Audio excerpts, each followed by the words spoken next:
Olá, meus irmãos, a paz do Senhor a todos, tudo bem com vocês? Eu espero que sim, na graça do nosso Deus. Meu nome é Caio, sou pastor aqui da Igreja Assembleia de Deus Belém e eu estou aqui para fazer um convite para você poder entrar conosco e absorver um conteúdo chamado avivamento, um tema interessante, muito profundo que nós podemos explorar e também descobrir muitas coisas dentro deste tema. Então, eu quero anunciar para os irmãos que nós criamos uma didática diferente. Você não verá o meu rosto, nós estaremos mostrando versículos bíblicos e estaremos também ministrando através somente de áudio. Então, nós estaremos falando sobre o avivamento e, de antemão, eu quero anunciar 3 perguntas aqui para você refletir e dentro do conteúdo nós vamos respondendo essas perguntas para você poder também entender melhor sobre o que nós queremos expressar. Então, a primeira pergunta é: será que o avivamento é um propósito de Deus para nós? A segunda pergunta: será que o avivamento é citado nas Escrituras? E a terceira: será que o avivamento faz parte da realidade do meu ministério? Então são essas as perguntas que nós queremos despertar você para que você possa então assistir o nosso conteúdo e explorar mais desta verdade bíblica e deste propósito, né? Deste propósito que, segundo alguns, é um propósito que Deus tem para nós. Então, fiquem todos na paz do Senhor e vamos ao conteúdo. Um grande abraço.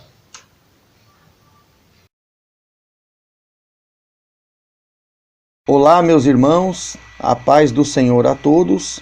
E nós estamos aqui, irmãos, para poder desenvolver o assunto sobre o avivamento bíblico, acerca das 3 questões que nós colocamos para você na chamada do nosso tema.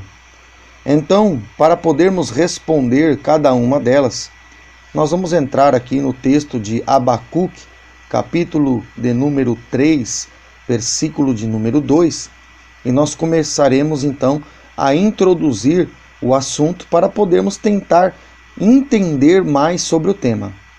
Abacuque, capítulo 3, versículo 2, a Escritura diz: Tenho ouvido, ó Senhor, as tuas declarações e me sinto alarmado. Aviva a tua obra, ó Senhor, no decorrer dos anos e no decurso dos anos, faze-a conhecida. Na tua ira, lembra-te da tua misericórdia. Então, o profeta Abacuque, irmãos, ele estava nesse relato, né, do texto de Abacuque, ele estava fazendo uma oração, ele estava clamando a Deus através da citação, né, aviva a tua obra, ó Senhor, ele estava clamando por um avivamento. Então a gente começa a entender e a responder a primeira pergunta, que é acerca do quê? Se há um propósito em Deus para vivermos um avivamento. Então, o profeta Abacuque, através da sua oração, ele demonstra que sim, que há um propósito em Deus, porque se Deus registra a oração dele como uma base para nós, então significa que Deus deixa registrado uma forma, um modelo para que nós possamos também buscar da parte de Deus vivermos o propósito do avivamento. Então a primeira pergunta, né, que nós colocamos na chamada aí do nosso tema, se havia um propósito em Deus para vivermos um avivamento, a resposta para essa pergunta é sim, há um propósito, né? A segunda pergunta que nós fizemos é: avivamento é citado na Bíblia? Então a resposta para essa pergunta também é sim, porque aqui o profeta está dizendo: aviva a tua obra, ó Senhor. Então ele está citando, né? Ele está mencionando acerca de avivamento. Então ele vem, através do relato do texto aqui, ele vem mostrando que a Bíblia sim, ela menciona, né, a realidade do avivamento. E a terceira pergunta, que foi a pergunta que nós colocamos, né, se há condições de nós termos participação mediante o tema avivamento, é uma pergunta que demanda mais busca, mais meditação na palavra, para que a gente possa desvendar por dentro da palavra a realidade do avivamento. Então as 2 primeiras perguntas de imediato a gente já pode responder, né? Mas a terceira pergunta necessita que nós possamos mergulhar um pouquinho mais nas Escrituras para podermos descobrir o que Deus quer do nosso ministério, o que nós podemos ser como ferramentas na mão de Deus para compartilhar com outros este avivamento e também vivermos nós mesmos, né, o avivamento na nossa vida e também no nosso ministério. Então, a primeira coisa que nós começamos a entender para que o avivamento se torne real é que o versículo do Abacuque aqui, o versículo 2, ele começa de uma forma um tanto preocupante e ele termina também de uma forma preocupante. Por que eu digo isso? Porque quando você lê o versículo 2, o profeta diz assim: tenho ouvido, ó Senhor, as tuas declarações e me sinto alarmado. Então dá para entender que o profeta estava ouvindo da parte de Deus algum tipo de julgamento, algum tipo de punição para o povo. Então o povo com certeza deveria estar entrando em algum tipo de desobediência, e por causa da desobediência o profeta ouviu da parte de Deus alguma das declarações de Deus e ele ficou alarmado, né? É o que fala o início do verso 2. No final do verso ele diz: na tua ira, lembra-te da misericórdia. Então a gente entende que ele percebeu que Deus estava se irando, estava se colocando de forma a trazer de fato uma punição sobre o povo. E por isso, no meio do verso, ele clama pelo avivamento. Então, ele clama por uma transformação, ele clama por uma mudança, né, de vida do povo de Deus. Então a gente começa a entender, irmão, que avivamento, biblicamente falando, ele geralmente, até pelo texto de Abacuque 3:2, e também nós vamos citar um outro exemplo aqui para confirmar isso que nós estamos falando, nós vemos que o avivamento ele geralmente vem através de momentos de crise. Então, o avivamento bíblico ele vai se manifestar geralmente quando nós estamos passando por algum tipo de crise. Porque quando está tudo bem, irmão, você já tá a princípio na bênção, né? Você já está a princípio vivendo o avivamento, ou pelo menos já está vivendo em comunhão com Deus. Então, quando nós estamos vivendo fora da presença de Deus, ou quando nós estamos passando por algum tipo de crise, é essa a oportunidade que Deus mostra através do profeta Abacuque que nós temos que clamar por um avivamento. Então o que nós podemos entender? Nós podemos entender que o avivamento ele vem no momento de crise, o momento de crise é propício para um avivamento, e mais, a gente percebe pelo relato de Abacuque que ele diz que o avivamento foi colocado, né, na sua oração, ele foi colocado para que se manifestasse não só na geração dele, mas foi manifesto com um desejo de Abacuque para que o avivamento viesse no decorrer dos anos. Então, é algo que não foi válido só para a geração dele. É algo que foi válido para a geração dele, mas que coloca, pelo fato dele ter registrado esse termo no decorrer dos anos, como algo válido também para nós. Então essa é uma outra coisa que nós podemos entender aqui. Um outro detalhe muito importante que nós podemos entender aqui, o profeta diz algo que se parece muito com aquilo que ele falou anteriormente. Ele diz assim: aviva a tua obra, ó Senhor, no decorrer dos anos, que fala das gerações, e ele diz assim, ó, e no decurso dos anos faze-a conhecida. Então dá a entender que ele fala do conhecimento de Deus sendo registrado no decurso dos anos. Então o que isso nos traz? Isso nos traz que o conhecimento de Deus, ele pede para Deus fazer conhecida, né, a sua obra no decurso dos anos, para que a gente pudesse ter uma base, um modelo, através desse conhecimento bíblico, de como é que Deus traria o avivamento na geração que viria depois. Então é como se Abacuque falasse para Deus: ó Senhor, registra esse conhecimento da tua palavra, né, dos teus princípios na forma escrita, para que no decurso dos anos esse conhecimento se torne conhecido novamente pela geração que virá, e esse conhecimento que vai ser levado para gerações futuras dê base para a geração futura entrar de novo na realidade de um avivamento. Então ele não queria um avivamento só para ele queria um avivamento para a geração dele, mas ele queria que ficasse registrado, que fosse conhecida né, as bases pelas quais Deus traz a existência do avivamento, para que esse avivamento pudesse ser buscado por nós.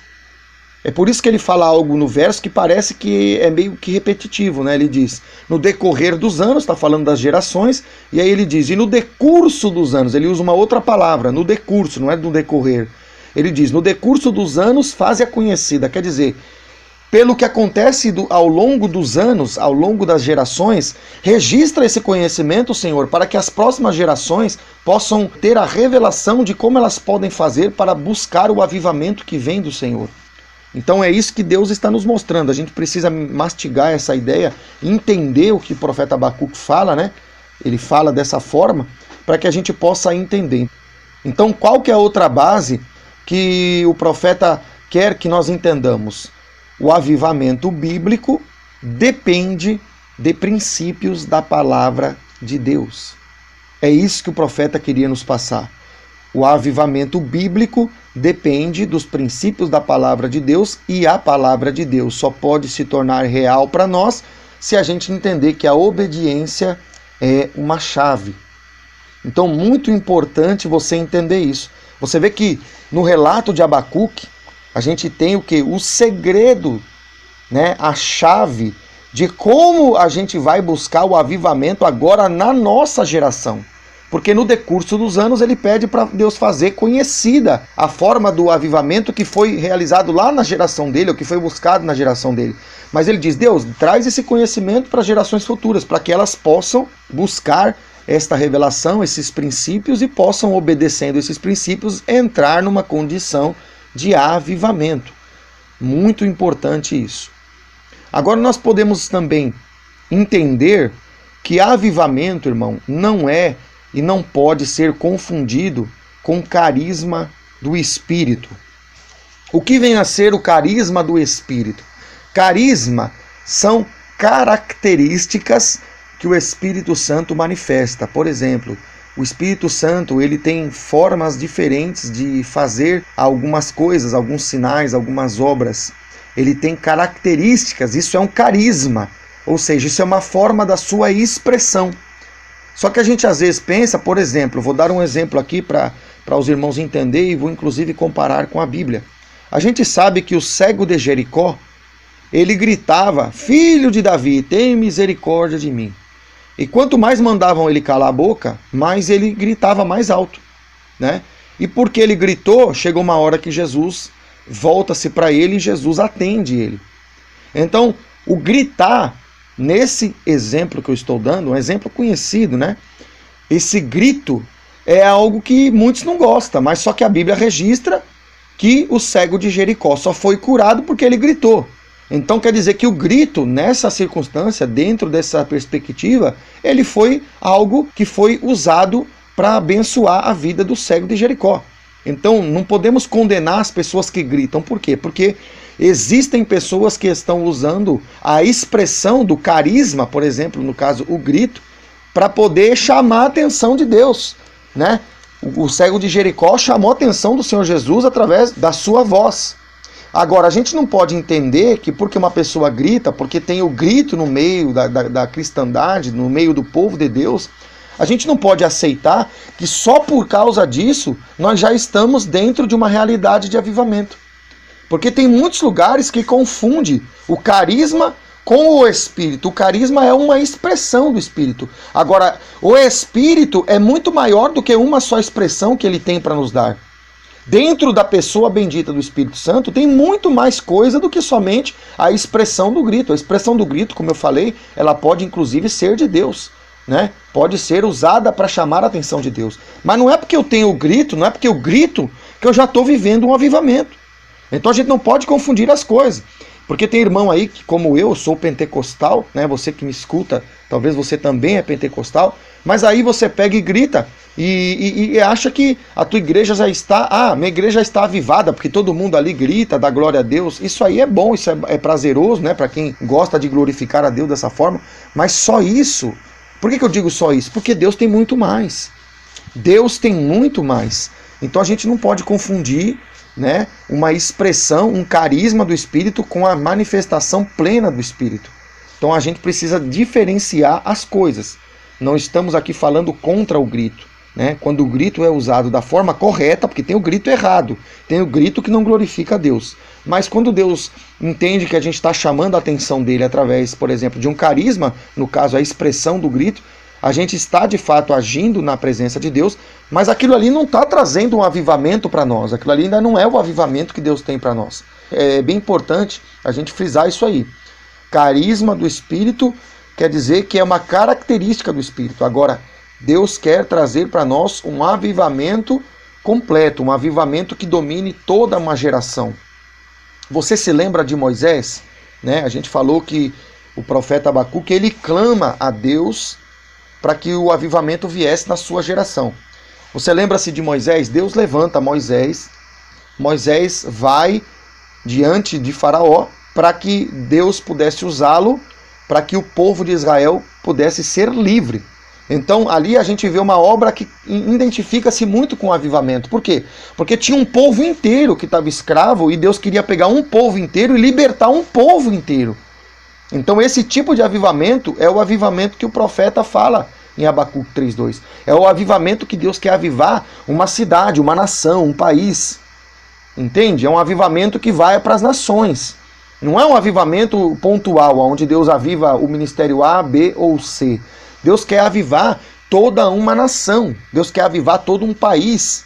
E para isso acontecer, nós temos que entender que o povo estava cativo no Egito e o que eles fazem? Eles fazem exatamente o que o profeta Abacuque fez. Eles começam a clamar numa só voz, clamando diante de Deus numa só voz, clamando diante de Deus numa só voz, até que Deus responde o clamor daquele povo e o avivamento vem. E Deus levanta Moisés e o avivamento aparece. Então o avivamento é fruto, é resposta também de um clamor. Mas é um clamor que não tem que ser um clamor para Deus avivar a tua vida. Tem que ser um clamor para Deus avivar a nação. Nós temos que clamar para Deus avivar a nossa cidade. Nós temos que clamar para Deus avivar o nosso estado. Então nós temos que fazer o nosso papel. Abacuque já mostrou para nós que há um modelo para nós. Ele começa o quê? Clamando, aviva a tua obra, ó Senhor. Aí ele diz, no decorrer dos anos, para todas as gerações, o avivamento é para todo mundo. E ele diz, e no decurso dos anos faz-a conhecida. Então ele queria que o conhecimento viesse até nós. Senhor, faz com que a geração futura conheça que é através do clamor que as coisas começam. Nós precisamos clamar a Deus para que as coisas aconteçam. Então Deus já tem talvez até a resposta pronta. Deus já tinha uma libertação para aquele povo, né? Deus estava precisando do quê? De uma oração intensa, de um clamor. Clamor é isso.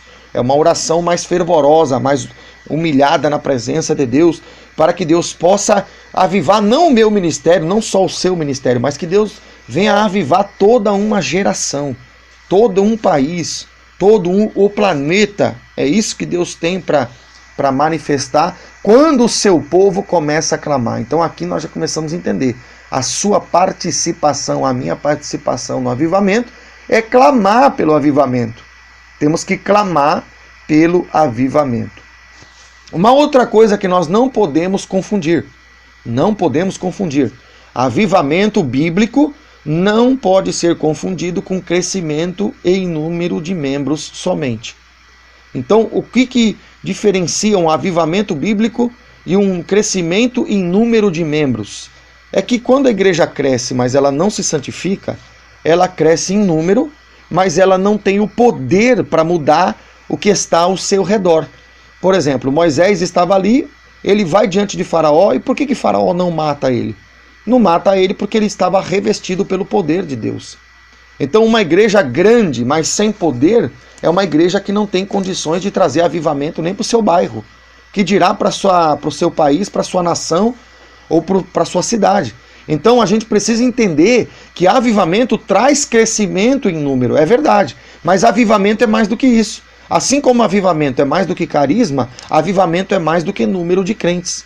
Avivamento é uma igreja que vai crescendo, mas vai se santificando, vai sendo trabalhada por Deus para gerar um poder para que ela possa se tornar uma igreja missionária, e aí através das missões e depois através do ministério pastoral, que é aquele ministério que discipula e ensina, a igreja possa alcançar as nações, possa alcançar o seu bairro, a sua cidade, o seu país. É assim que Deus quer. Então a gente não pode confundir as coisas. Porque a gente pensa, a minha igreja é grande, já está avivada. Não está, não. Às vezes a sua igreja é grande e ela está mais fraca do que uma igreja que é pequena. Porque muitas das vezes a igreja pequena tem mais crentes espirituais fervorosos do que uma igreja muito grande, mas que está ali só em número, mas não está santificada como Deus quer.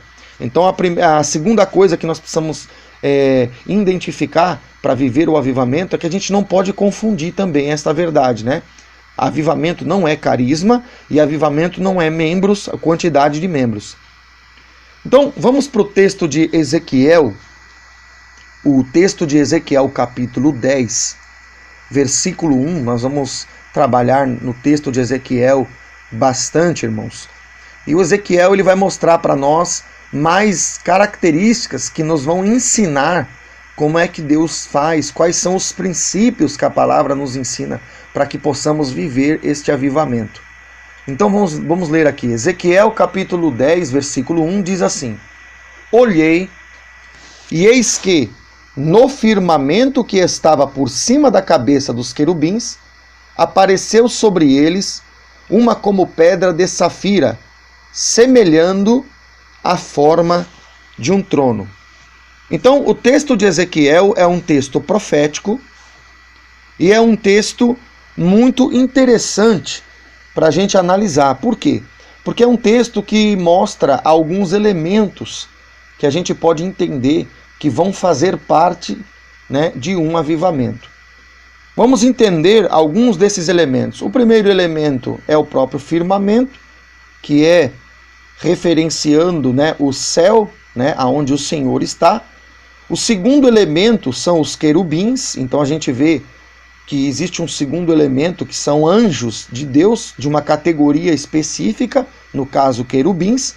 E a gente vê que há também duas figuras, né? Duas figuras que Deus usa para referenciar a forma que Ele quer nos revelar o que nós precisamos entender da parte dele. Então ele fala que existe uma pedra de safira, né? Como uma pedra de safira, não é uma pedra propriamente, mas é como uma pedra, é uma figura, é uma coisa comparativa a uma pedra. E aí ele diz semelhando, ou seja, algo semelhante à forma de um trono. Então, Deus está mostrando para nós que existem dois, no caso aqui nós vamos ver mais, mas aqui existem dois personagens, né? O firmamento representando Deus e os querubins representando os anjos. E nós temos duas figuras que nós vamos entender acerca delas a partir do momento em que a gente comece a nos aprofundar nos textos. Para nós entendermos um pouquinho sobre estas realidades, vamos dar uma olhada aqui em Apocalipse, capítulo 3, versículo 21. Apocalipse, versículo 3, 21 diz: Ao vencedor dar-lhe-ei sentar-se comigo no trono, assim como também eu venci e me sentei com meu Pai no seu trono. Então o Senhor está dizendo que o vencedor, ou seja, aquele que vencer, vai receber a condição de participar do trono aonde Jesus está assentado ou sentado. Então nós começamos a entender que, assim como Jesus se assenta com o Pai no seu trono, nós nos assentaremos com Ele no seu trono. E o que isso traz para nós? O que isso revela para nós? Isso revela, irmão, que Jesus, ele é o que tem mais autoridade no trono. Em relação a nós, ele tem mais autoridade, mas ele está dizendo que ele vai nos colocar no seu trono. Então você começa a entender que para Deus nos usar, Deus vai nos colocar numa posição aonde ele está. Aonde é essa posição? Uma posição de trono, uma posição de autoridade. E é isso que vem falando o texto de Ezequiel. O texto de Ezequiel ele diz que havia como uma pedra de safira. A pedra pode representar a palavra, que é Jesus. E aí diz, semelhando a forma de um trono. Então quer dizer, nós estamos tendo duas figuras aqui, mas elas estão na mesma posição, mas elas têm atribuições distintas. Uma é a pedra, e representa o Senhor Jesus, e a outra é o trono, que representa a autoridade. Então nós entendemos que apesar de nós estarmos na mesma condição de estarmos sentados no trono com Jesus, a gente vai representar uma autoridade diferente. Nós vamos ter autoridade, né? São duas figuras de autoridade, a pedra e o trono, mas apesar de estarmos na mesma região, a autoridade será diferente. Então, nós começamos a entender que as duas figuras referem-se a dois posicionamentos dentro do mesmo reino, do mesmo trono. Só que esse posicionamento no mesmo lugar, de forma diferente, traz para nós autoridades diferentes. Por isso que Jesus é o Senhor da igreja, para você entender e confirmar isso comigo. Por que Jesus é maior do que nós? Porque Jesus é o Senhor, né? Ele é Salvador, mas ele é também Senhor. Então ele está acima de nós. Como é que nós podemos confirmar isso? Nós podemos confirmar porque no Ezequiel, capítulo 10, versículo 1, ele diz assim, ó: olhei e eis que estava no firmamento, que estava por cima das cabeças dos querubins. Então quer dizer que Deus está acima. Deus está no plano mais alto. Nós estamos no mesmo plano no sentido de reino, mas ao mesmo tempo nós estamos numa cadeia de autoridade menor do que a cadeia de autoridade que Jesus tem. Isso fica confirmado porque os próprios anjos estão abaixo do firmamento. Olha ali, né? O firmamento estava por cima da cabeça dos anjos. Então quer dizer, os próprios anjos, que têm mais autoridade do que nós, eles também estão submissos ao próprio firmamento, ao próprio lugar onde o Senhor opera o seu poder. Então, para nós tomarmos posse desta autoridade, Apocalipse mostra que nós temos que vencer. Então, ele diz aqui uma palavra referente-se também ao final dos tempos, ao vencedor, quer dizer, aquele que for fiel até o fim. Porém, olhando para Romanos capítulo 8, versículo 37, a gente entende que Deus também já nos colocou na condição de vitória. Por quê? Ele diz assim: em todas estas coisas, porém, somos mais do que vencedores, por meio daquele que nos amou. Então a gente percebe que nós já temos a condição de sermos vencedores. Por quê? Porque quem está em Cristo já tem a vitória sobre a morte, sobre o pecado. Então nós temos condições de se sentar no trono com Jesus. Jesus continua sendo aquele que tem mais autoridade, mas nós já vamos partilhar dessa autoridade. Nós vamos usar, né, aquela parte, aquela porção de autoridade que Deus vai conferir para cada um. Agora, uma outra coisa que nós podemos entender dentro do texto de Ezequiel. A gente vê que a primeira coisa que Deus começa a dar aqui no texto, ele começa a dar a referência dos anjos. Ele começa a mostrar a presença de anjos. E o versículo 1 começa mostrando que quando o profeta menciona o verso, ele menciona o verso com uma palavra que ele diz: olhei. Então, Deus está mostrando para nós que a primeira coisa que você precisa entender para que o avivamento possa acontecer é que você precisa compreender a visão de Deus. Eu vou repetir porque isso é muito importante você entender. Para você viver o avivamento que Deus tem, para você fazer parte, para nós começar a responder aquela terceira pergunta que eu fiz na chamada do nosso tema, para você participar do avivamento da forma que Deus escolheu para você participar, você precisa, eu preciso, nós precisamos aprender a visão que Deus tem para nós. Então, a gente começa a entender que o avivamento depende essencialmente, depois do clamor, o avivamento depende da visão. Veja que o texto diz, no versículo 1, capítulo 10 de Ezequiel, ele diz: olhei, aí tem uma vírgula. Então, quando tem vírgula é porque Deus está dizendo: olha, presta atenção só nessa palavra. Presta atenção só neste detalhe, porque esse detalhe é tão importante que eu deixei ele separado do resto das palavras, para que você possa contemplar essa palavra e entender o que ela quer dizer. O profeta diz que olhou. Então quer dizer que ele estava tendo o quê? A visão do firmamento, do céu, a visão que vem do céu, né? Olhei e eis que no firmamento. Então Deus está mostrando que a visão que Deus nos dá é o que nos capacita a viver o avivamento. É a visão que Deus nos dá é o que capacita a gente viver o avivamento. E por que isso é tão importante? Porque se você não entender o que Deus tem para você, você vai querer viver o avivamento ao seu modo. Você vai querer viver um avivamento da sua forma. Só que deixa eu te dizer uma coisa, a gente viu lá que o avivamento, ele depende essencialmente dos princípios da palavra de Deus. A gente viu isso lá, né, no retrato anterior.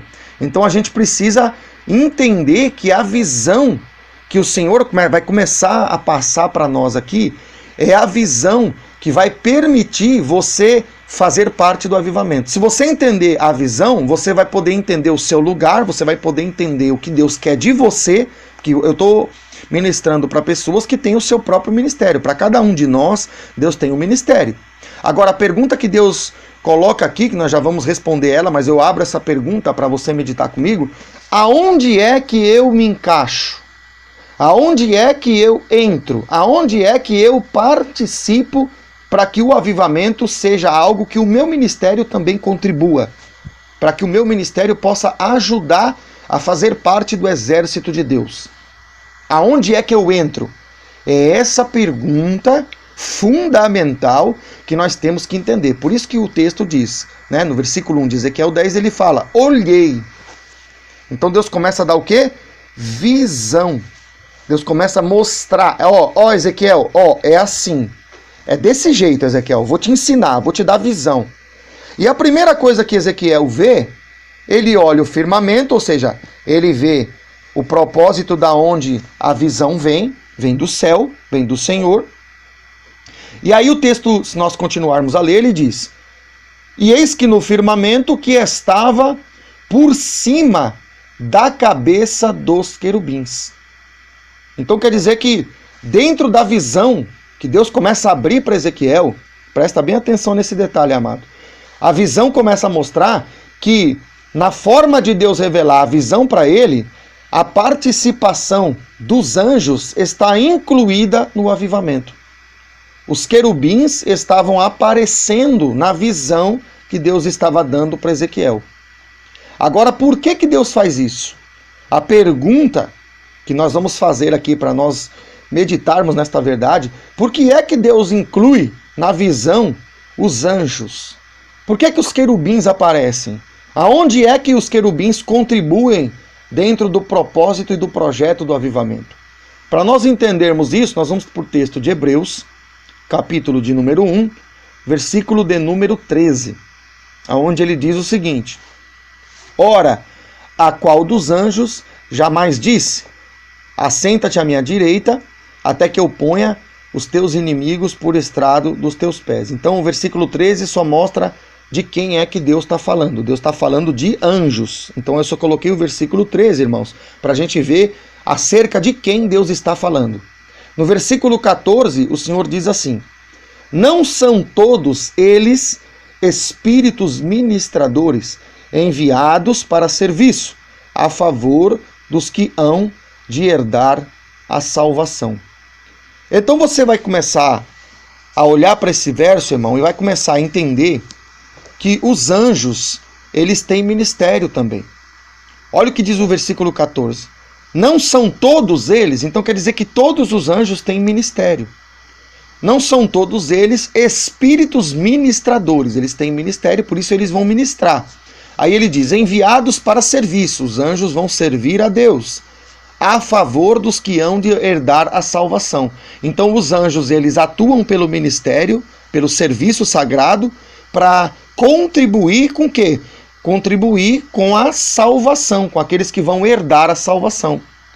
Então a gente começa a entender que Deus dá a visão para Ezequiel dos querubins, dos anjos, porque os anjos, eles têm um propósito.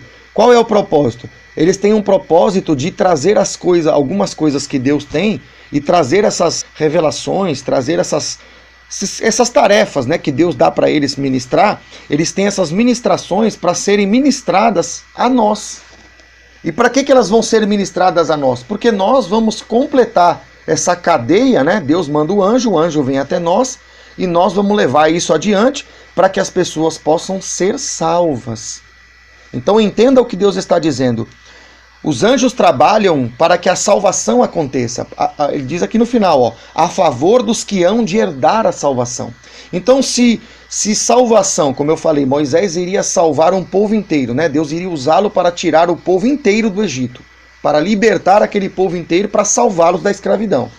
Então, Moisés era um avivalista. Então, você vê que um avivalista trabalha com libertação e com salvação.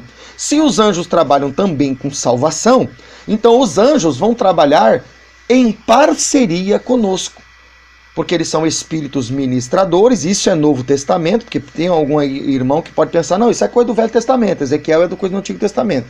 Mas aqui Deus está mostrando que é válido, porque Hebreus é Novo Testamento.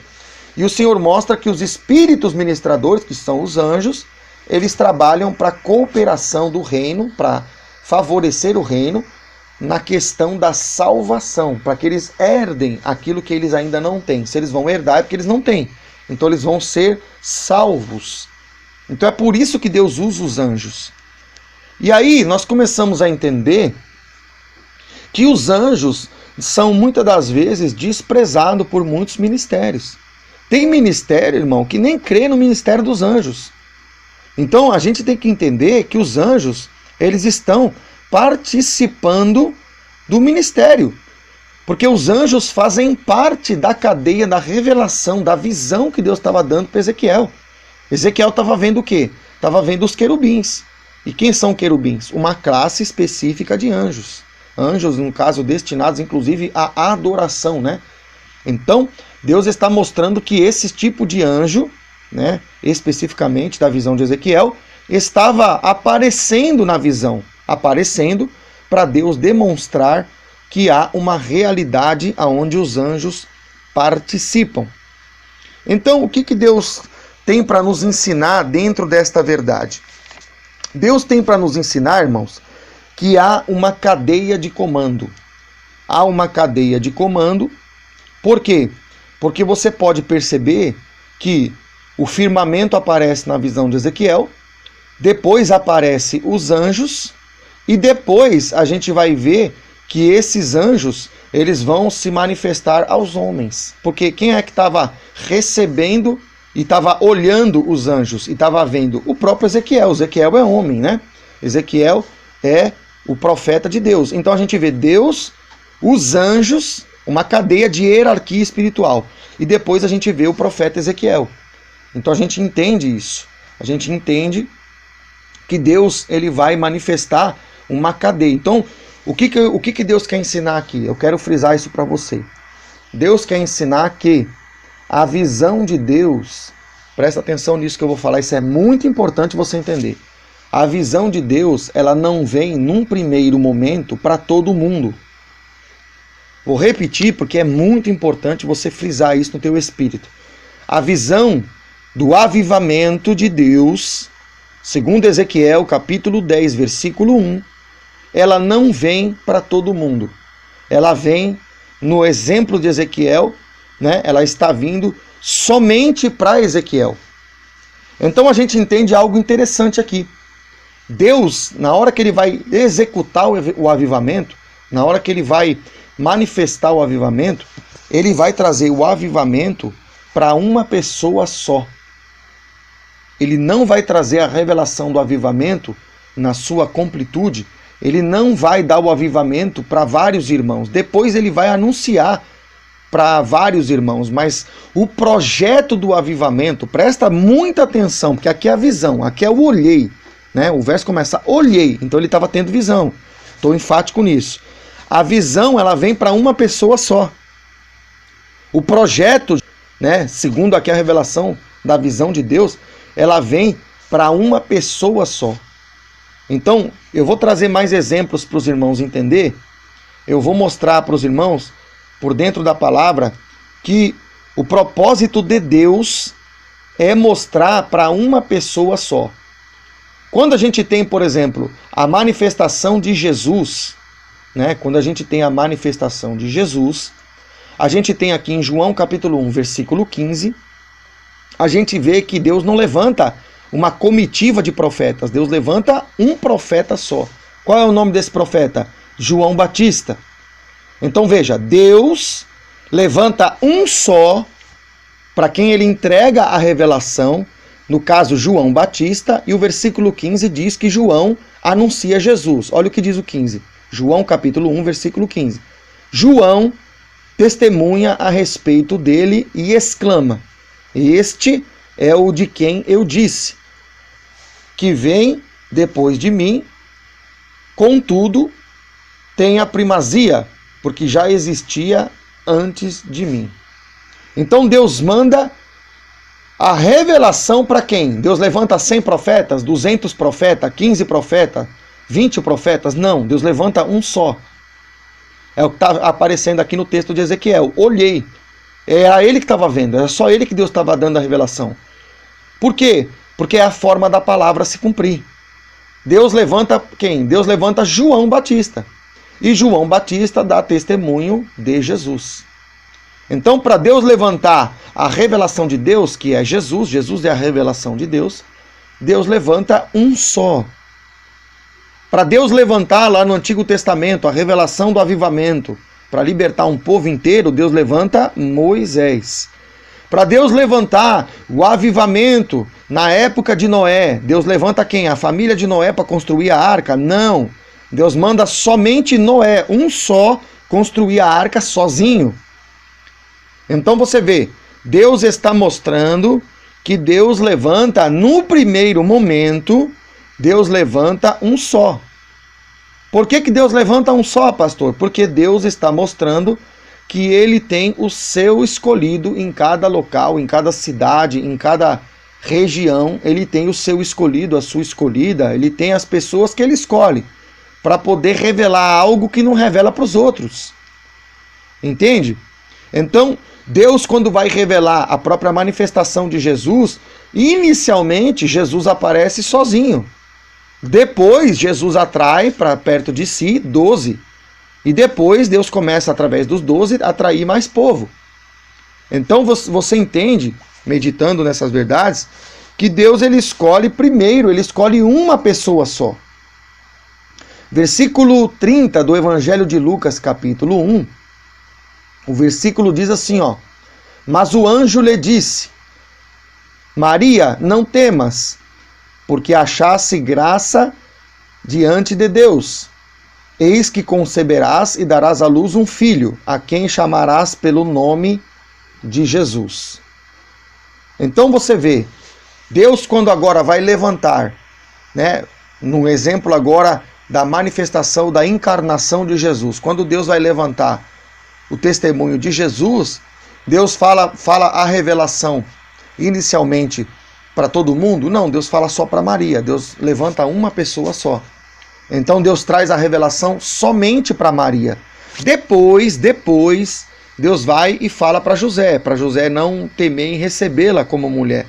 Mas inicialmente, Deus revela somente para Maria. Então o que eu estou mostrando? Ó, Deus traz João Batista, um homem solitário, para falar do Messias.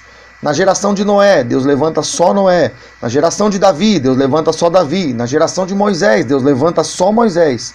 Na geração em que Jesus vem para o mundo em corpo físico, Deus levanta só Maria. Tá percebendo a visão? Isso aqui é visão. Você está vendo vários exemplos, não é um ou dois, você está vendo vários exemplos. Um outro detalhe importante, a gente viu ali no texto de Ezequiel que os anjos estão presentes. No relato onde Maria vai receber a revelação do Senhor Jesus, né, para que Jesus venha ao mundo, o Espírito Santo viria sobre ela para engravidá-la. Mas você vê que no versículo 30 a Bíblia diz: mas o anjo lhe disse. Então a gente vê que o anjo está presente. Veja só, a visão que Ezequiel teve, ele estava sozinho, ele era um só, e ele viu a presença de anjos, no caso querubins. Agora a gente vê aqui que quando Jesus vai ser manifesto em carne, Deus fala só com Maria e Deus também mostra a presença de um anjo. E aí o anjo traz uma mensagem para Maria, e é uma mensagem até um pouco extensa, né? Ela vai do versículo 26 ao 38. Eu coloquei somente o versículo 30 e o versículo 38, que é o que eu quero referenciar com você. Mas a gente vê que há a manifestação do quê? De um anjo. Jesus não é um símbolo de avivamento? Não tem um exemplo melhor do que Jesus. Jesus é a própria vida em pessoa, né? João 14,6. Eu sou o caminho, a verdade e a vida. Então, se Jesus é vida, ele é avivamento puro. Então, quando Deus vai trazer o próprio avivamento na pessoa de Jesus, Deus fala com uma só e Deus revela que nesse contexto de avivamento, que é Jesus que vai nascer, há um anjo presente. No caso, é o anjo Gabriel. Então, veja só. O anjo está presente e há uma revelação singular. Aí o versículo 38, que a gente registrou aqui para nós meditarmos, irmão, ele diz assim: Então disse Maria, aqui está a serva do Senhor, que se cumpra em mim conforme a tua palavra. E o anjo se ausentou dela. Aqui está o segredo para você entender a visão do avivamento. Quando Maria recebe a presença do anjo, ela não rejeita o anjo. Então, quando Deus mandar os anjos, e nós vamos entender como é que eles vão, algumas coisas, né, de como eles podem operar no nosso ministério, não todas, né? Mas nós vamos ter um pouquinho da revelação da visão, do porquê que o anjo vai aparecer. Mas quando o anjo vem para ela não fica, não, esse negócio de anjo aí é coisa de pentecostal. Ela não fica com esses preconceitos. Olha o que ela diz: aqui está a serva do Senhor, que se cumpra em mim conforme a tua palavra. Então isso quer dizer, conforme o modelo da palavra, o anjo aparece no maior avivamento da história. O maior avivamento da história, vou mastigar bem para você entender, amado, que é o Senhor Jesus, a presença de um anjo e a presença solitária de uma mulher que vai receber a missão de gerar Jesus. Então, a palavra, o modelo da palavra é aceito por Maria. A pergunta que Deus nos faz nesta parte deste assunto: por que é que tem gente que rejeita os anjos? Por que é que tem gente que não quer os anjos presentes? Por que é que tem gente que não aceita a manifestação de anjo? Por quê? Porque não está conforme a tua palavra. Ah, pastor, mas isso é coisa do Velho Testamento. Lucas 1,38 é Velho Testamento. Hebreus, que eu li lá, que fala que os anjos são espíritos ministradores, é Velho Testamento. Deus está mostrando dois relatos no Novo Testamento para confirmar a visão de Ezequiel, capítulo 10, versículo 1. Ezequiel estava tendo a visão e na visão dele estava presente e participante os anjos. Agora, você precisa entender, e eu preciso esclarecer isso aqui para você, você precisa entender que anjo não é aquele que produz o avivamento. O anjo é um mensageiro. Assim como eu e você também não produzimos avivamento. Por nós mesmos, não. Nós somos mensageiros do avivamento. Somos instrumentos. Então, o anjo é um instrumento, eu sou um instrumento, e o Senhor vai usar os seus instrumentos. Agora, nós não temos que buscar anjo, mas também nós não podemos rejeitar as manifestações dos anjos. A prova disso é que Maria não só tem a mensagem, a notificação dos anjos, mas Maria vê o anjo. Veja só, Maria tem visão com o anjo. O que é que Ezequiel estava tendo lá? Ezequiel capítulo 10, versículo 1. Ezequiel diz, olhei, ele teve a visão. Maria estava tendo o que aqui? Visão, ela inclusive viu o próprio anjo.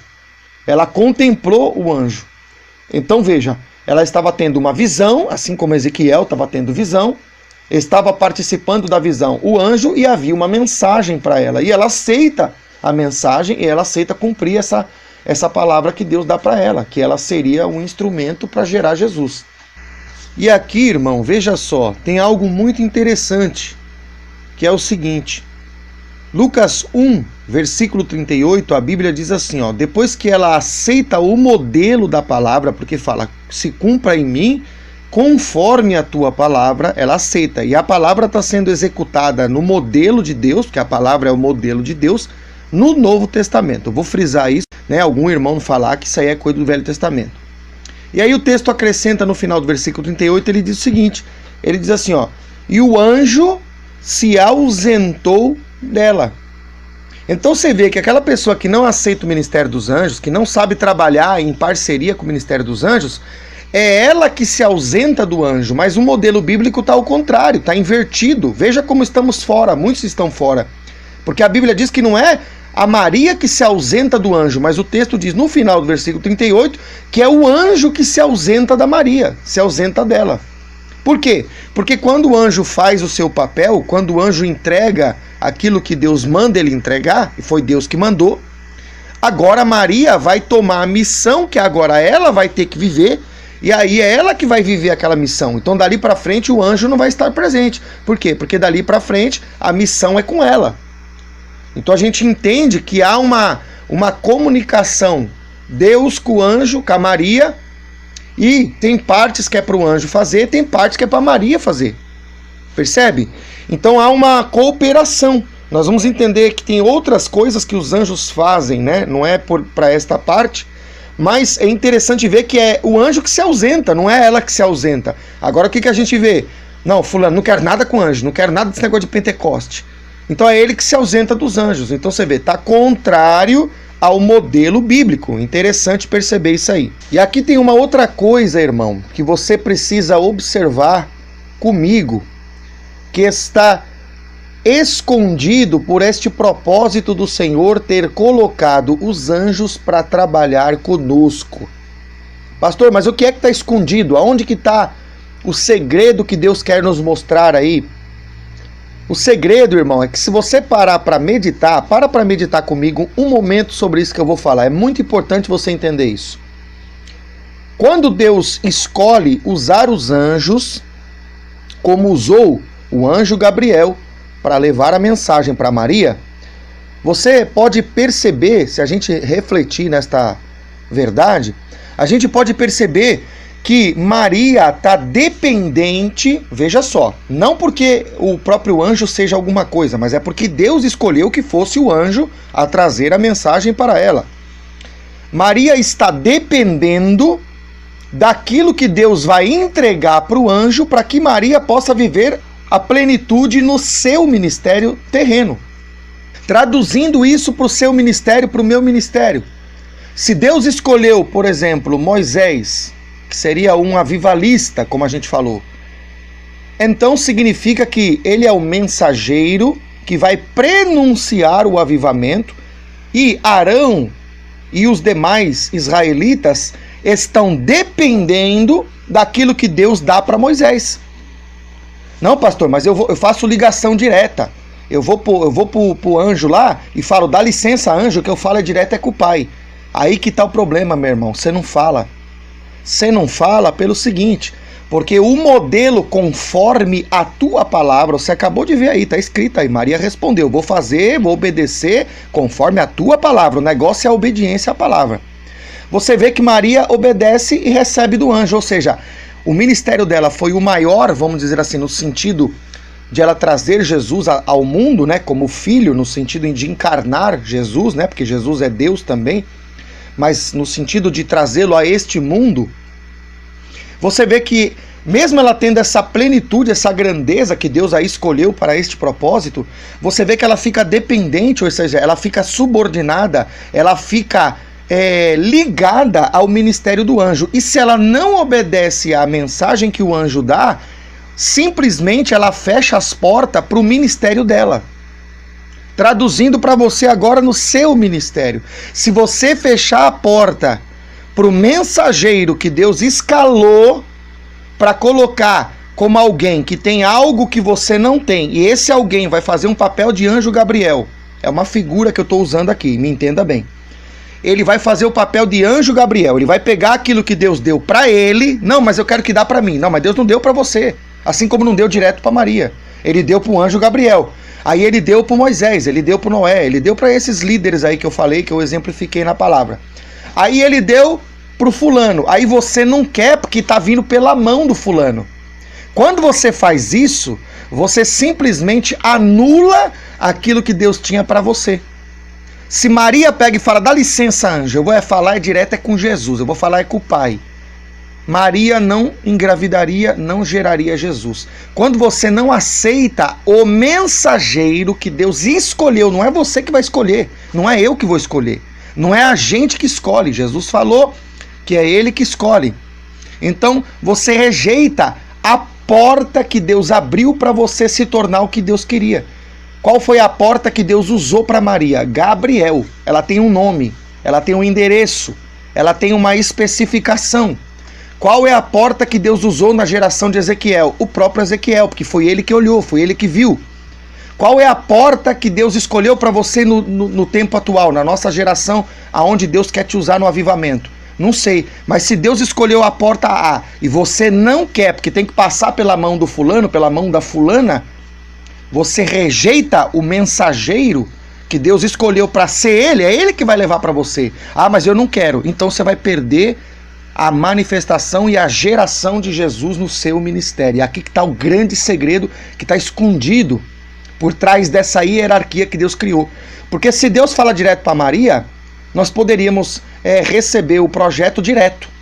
Mas como Deus manda o anjo para falar para Maria, para depois Maria viver o sonho de Deus para ela, significa que Deus escolhe alguém, e é esse alguém que tem no seu ministério aquilo que você vai precisar. E se você não quiser, sinto te dizer, não se cumprirá a palavra, porque Maria diz, cumpra-se em mim conforme a tua palavra, e você vai ficar com muito pouco do que Deus poderia te dar.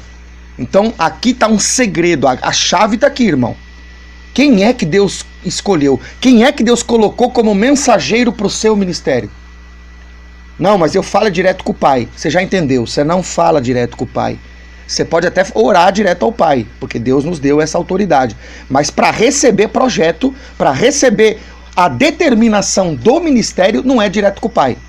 A não ser que Deus escolheu você para ser o Moisés, para ser o avivalista. Mas se não é este o caso, você precisa se submeter àquele que Deus escolhe. Maria se submeteu ao anjo.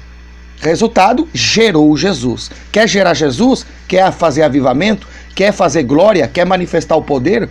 Descobre quem é que Deus escolheu para ser mensageiro para você.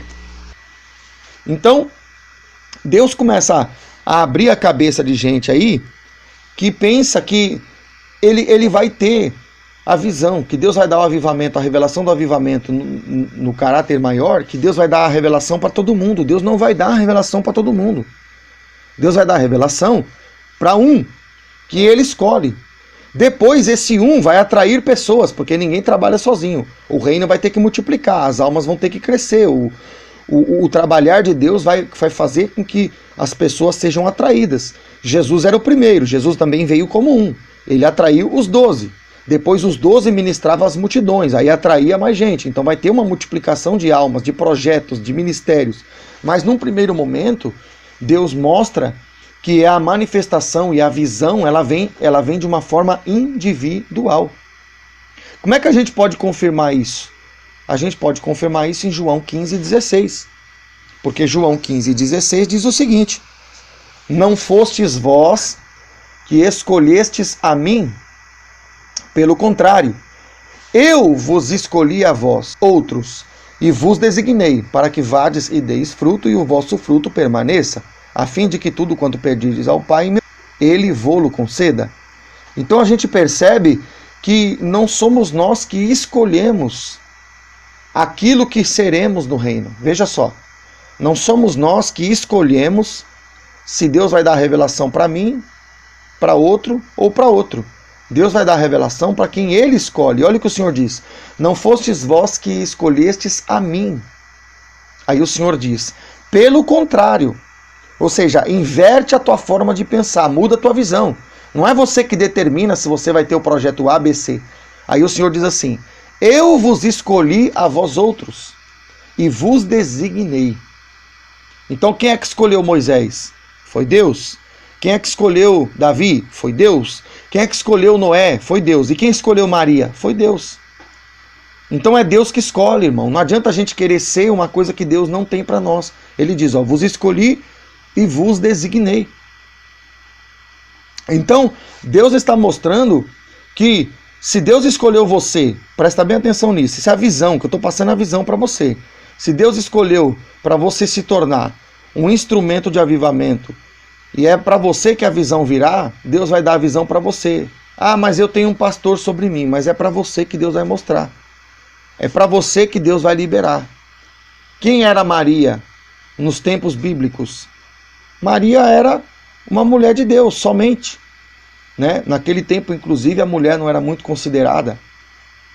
Mas Deus revelou para Maria. Deus poderia ter revelado para um rabi lá da sinagoga e mandar o rabi falar para Maria. Mas Deus não fez assim. Deus pegou o anjo e mandou falar direto para Maria. Por quê? Porque a revelação vinha diretamente para aquela a quem Deus escolheu. Então, a gente começa a entender, irmão, que aquilo que Deus vai te compartilhar com você não depende de você. Primeiramente, depende da escolha e da designação que Deus atribuirá a você. Deus escolheu fulano, então é esse fulano que Deus vai fazer ele enxergar. E através dele, veja só, através dele, através de Maria, através de Moisés, através de Noé, através desses que Deus escolheu de forma singular, é que o projeto vai começar. É que o avivamento, de uma forma global, vai começar. Se você quiser se colocar como sendo o Noé e Deus não mandou você construir, você vai fazer papel de bobo, porque não é para você aquilo ali. Não é para as pessoas que não têm essa designação. Ele que designa. Olha aqui, eu vos escolhi a vós e vos designei. Então é Ele que escolhe. Para nós entendermos um pouco da escolha de Deus, nós precisamos olhar para o texto de Hebreus. Porque no texto de Hebreus, a gente vai descobrir que a escolha de Deus, ela é individual. Deus sempre revela primeiro para um. Você já entendeu? Mas, ao mesmo tempo que Deus premia, que Deus dá a incumbência maior, a revelação do projeto para esse um, da mesma forma que Deus dá mais autoridade, porque são tronos diferentes, né? Como eu falei, Jesus está sentado conosco no trono, mas ele tem mais autoridade do que nós. Deus tem mais autoridade, os anjos vêm depois e depois vem nós. Então é uma cadeia hierárquica de autoridade. Nós vamos entender também que a pessoa que é escolhida por Deus, ela também é premiada com a revelação maior, né? Porque foi a vontade de Deus, o desígnio de Deus, mas ela também é premiada com maior sofrimento. As pessoas que Deus escolhe para fazer obras maiores, para, por exemplo, Noé, por exemplo, o próprio Senhor Jesus, que como ministro, enquanto esteve nesta terra, simbolizando o nosso ministério, ele foi escolhido para manifestar o reino de Deus. E aí eu pergunto para você, Jesus sofreu? Se você parar para meditar, você vai ver que Jesus sofreu muito. Jesus foi chicoteado, foi negado pelos seus, Jesus foi açoitado, colocaram coroa de espinho, Jesus foi blasfemado, bateram nele, crucificaram ele. Então, da mesma forma que Deus dá para uma pessoa que é muito escolhida, no sentido de ter uma designação maior, de ser um príncipe de Deus, essa pessoa também passa por sofrimentos que vão acompanhar a sua trajetória da mesma forma que, ou com igual forma, né, melhor dizendo, com o peso da sua chamada. Por exemplo, José. Deus escolheu José para se tornar governador. E ele sonha que os seus irmãos se curvam diante dele, percebe? Então os irmãozinhos, as outras tribos, iriam se curvar, iriam estar debaixo da autoridade dele, ou seja, a autoridade dele seria maior. Então Deus deu isso para quem? Para José, um só, tá vendo? Confirmando pela palavra não tem erro, irmão. Só que da mesma forma que Deus deu mais para José, o sofrimento de José foi maior, porque ele foi rejeitado pelos irmãos, assim como foi Jesus. Ele sofreu porque foi vendido pelos irmãos. Jesus foi vendido por Judas, que era seu irmão. José sofreu no caminho até o Egito, quando foi vendido para os mercadores midianitas. Jesus sofreu no caminho para ir para a cruz, né? No caminho do Calvário. José sofreu dentro da prisão. Jesus sofreu na cruz, porque na cruz ele ficou preso.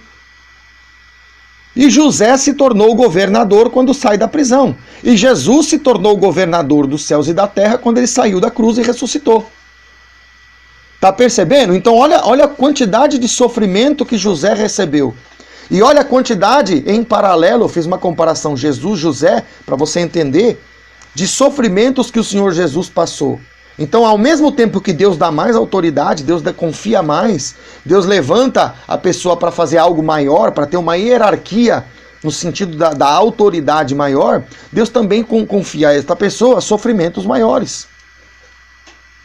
Aí você vai dizer, pastor, mas então agora eu estou contente que Deus não me deu tanta autoridade e não me designou para ser este um. Pois é, você vê como a gente, como ser humano como a gente é.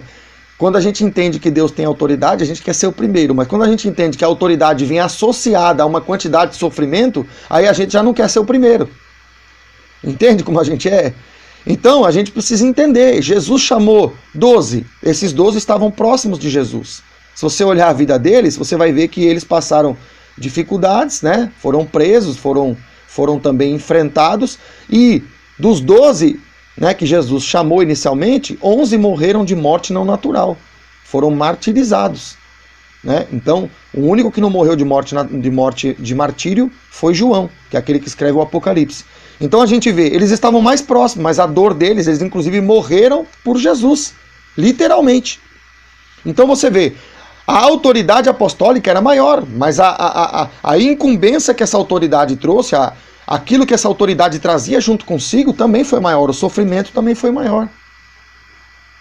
Então é assim, aí Jesus diz na palavra que ele chama 70.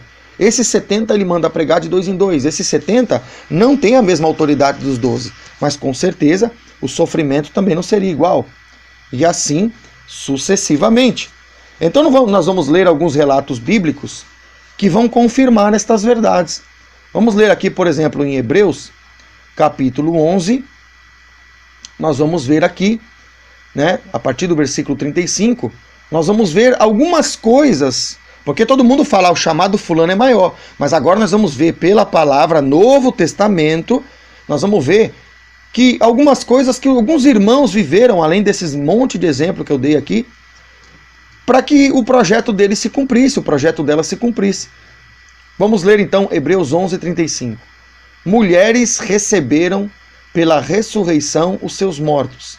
Alguns foram torturados, não aceitando seu resgate, para obterem superior ressurreição. Então olha aqui, passaram por torturas. Versículo 36. Outros, por sua vez, passaram pela prova de escárnios e açoites, sim, até algemas e prisões. Versículo 37.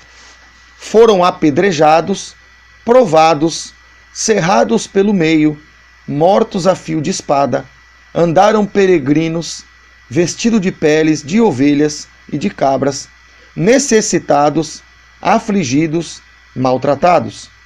Versículo 38. Homens dos quais o mundo não era digno, errantes pelos desertos, pelos montes, pelas covas, pelos antros da terra. Então veja, quantas aflições, quantos sofrimentos nós temos o relato no livro de Hebreus de pessoas que foram maltratadas, que foram provadas, que foram mortas para poderem cumprir o propósito de Deus. Agora, mediante a tudo isso que nós lemos aqui, mediante a todas essas classes de sofrimento, você acha que a posição que Deus te deu deveria agora estar num patamar mais alto? Será que se Deus falasse para você que você ia viver, né, algumas dessas provações, será que você queria ser aquilo que você, até o momento em que escuta esta mensagem, você tem desejado se tornar? Então fique tranquilo, meu irmão, fique tranquila, minha irmã, porque o que Deus separou para você, Ele sabe que você vai ter competência, porque Ele vai te dar graça para isso, para você honrar o chamado que Ele te deu. Quem sabe Ele não te chamou para você estar no grupo dos 12, mas você também não vai ter a atribuição que os 12 tiveram. Você vai estar no grupo dos 70. Quem sabe você vai estar num grupo ainda menor, numa autoridade um pouco menor. Mas Deus sabe que aquilo que Ele designar para você vai ser aquilo que é o propósito da vontade dEle para você. Entende? Então a gente tem que entender que aquilo que Deus nos dá, aquilo que Deus nos confere, é aquilo que vai ser o melhor. Então a gente precisa entender a visão de uma forma completa. Você talvez viu a visão sempre do lado bom. Eu quero ter mais autoridade, eu quero ter mais poder, eu quero ter mais.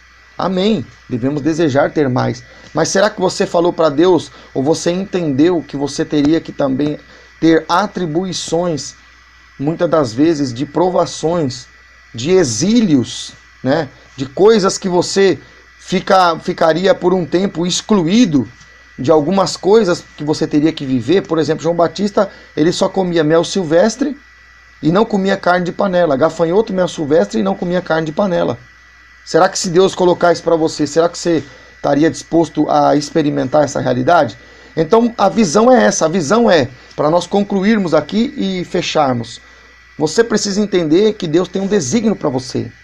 E não é você que escolhe, porque junto com o desígnio, do lado da unção, virá também uma necessidade de passar por algumas dores. Maria sentiu dor para Jesus nascer, principalmente naquele tempo que não tinha os recursos da medicina de hoje? Com certeza. Então você vê, para gerar Jesus, para gerar avivamento, Jesus é avivamento, é o símbolo maior de avivamento. Para gerar Jesus, tem que ter o quê? Passar por dor. Maria sentiu dor, o quê? Na gravidez. Então antes de você ser honrado, vem a dor. Antes de você ser colocado na posição de autoridade, vem o sofrimento, vem a tribulação, vem a provação. E é isso que as pessoas não entendem. E é por isso que elas não aceitam aquilo que Deus tem para ela. Ela quer estar no grupo dos 12, mas Jesus quer colocá-la no grupo de 70. Ela quer estar no lugar da irmã tal, do irmão tal, mas ela não entende que a irmã tal, o irmão tal, passou por algumas coisas que ela não passou. E que se Deus fizer ela viver, ela não vai suportar. E é por isso que Deus, já sabendo de tudo, Deus já escolhe a gente para a gente ser o melhor dentro do que Ele tem para nós. Dentro do que Ele preparou para cada um. Para nós finalizarmos, irmãos, essa primeira parte deste tema de avivamento, a gente vai ver aqui o que diz 2 Reis, capítulo 2, versículo 9. Ele diz assim, ó: havendo eles passado, Elias disse a Eliseu: pede-me o que queres que eu te faça, antes que seja tomado de ti. Disse Eliseu: peço-te que me toque por herança, porção dobrada do teu espírito. Então a gente vê que Eliseu estava pedindo para Elias transferir para ele a unção que ele tinha vezes 2. Né? Ele queria uma unção maior do que o seu discipulador.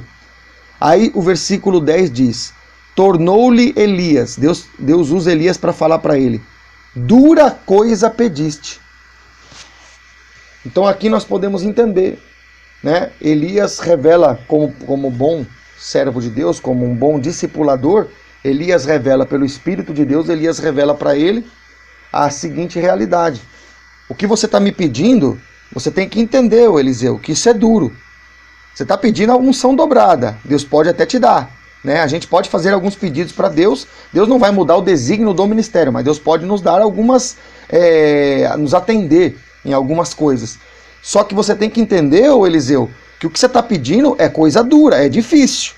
Você vai ter que entender que você vai passar dificuldade. Deus pode te dobrar a unção, mas só que essa unção que Deus vai te dar vai exigir de você coisas que você vai ter dificuldade. É coisa dura, é coisa difícil. Então Elias deixa bem claro para ele, porque Elias diz para ele: dura coisa pediste. E é o que está faltando hoje, você talvez entender como a primeira parte da visão para você viver o avivamento. O seu propósito Deus já definiu. Por quê? Porque nós temos um chamado. Antes que a gente venha à existência, Deus tem um propósito para cada um. Porém, dentro do teu propósito, você pode ampliar as tuas fronteiras, que é o que acontece aqui com Eliseu. E Eliseu recebe aquilo que ele pede. Pode ser que você faça algum pedido para Deus em alguma área do ministério. Deus já tem um ministério, mas pode ser que tenha alguma coisa que Deus venha acrescentar dentro da vontade dele, claro, se ele consentir. Só que aquilo que ele vai acrescentar, que dependendo do caso você tenha pedido para ele, você já tem que entender de antemão que isso não é algo simples, que isso é algo duro. Você vai ter que passar privação, você vai ter que passar alguma coisa que você vai pagar algum preço para poder experimentar essa nova unção. Amém? Então, eu quero finalizar esta primeira parte Nós vamos continuar, irmãos, falando mais sobre esse tema. Tem muita coisa para nós meditar, mas a primeira parte, né, eu creio que deu para você concluir e entender o que é que precisamos focar para viver o ministério. O que você precisa focar? Primeiro, você precisa focar em levantar um clamor. Segundo, você precisa focar e buscar, descobrir se tem alguém ou se tem algumas pessoas a quem Deus deu um projeto que você pode participar do lado dela, que pode ser que o que Deus deu para ela é maior e o que Deus deu para ela não deu para você. É esse um. E aí, se você quiser ser o que ela vai ser, você não será. Você tem que descobrir com Deus o que é que Deus tem para você através dela. O que é que Deus tinha para Israel através de Moisés? O que é que Deus tinha para a geração de Noé através de Noé? O que é que Deus tinha para a geração de Davi através de Davi? O que é que Deus tinha para a geração em que Jesus vem através de Jesus? Você percebe? Tem alguém que vai ser o precursor do avivamento. É aquela pessoa que Deus deu um projeto maior. Ah, mas eu não aceito. Você viu o que Maria disse? Faça-se em mim conforme a tua palavra. Você tem que aceitar.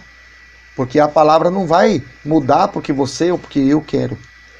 E a terceira coisa que você precisa entender é que você tem direito a concessões. Ou seja, você pode pedir e Deus pode te atender. Ou pode te dizer não também. Ele é o Senhor. Mas se ele te atender, se por um acaso ele te der alguma ampliação naquilo que ele já tem te dado, entenda, essa ampliação não virá sem você pagar um preço. Essa ampliação não virá sem você experimentar o peso que ela traz. Então é isso que Deus nos está ensinando e mastigando, né? Para que possamos ter a visão de um grande avivamento. O avivamento que Deus está propondo para nós, através desta mensagem, não é um avivamento da minha igreja, não é um avivamento da sua igreja, não é um avivamento de um irmão isolado, mas é um avivamento num contexto de nação, num contexto de cidade, num contexto de todo um povo. Então era isso que eu tinha para ministrar, irmãos, nessa primeira parte. Eu espero que você tenha entendido e nós continuaremos dentro desta ministração abordando mais coisas, mais revelação acerca da visão. Deus vai nos ampliar mais essa visão nas próximas ministrações. Amém? Então, eu agradeço a todos que estão nos ouvindo.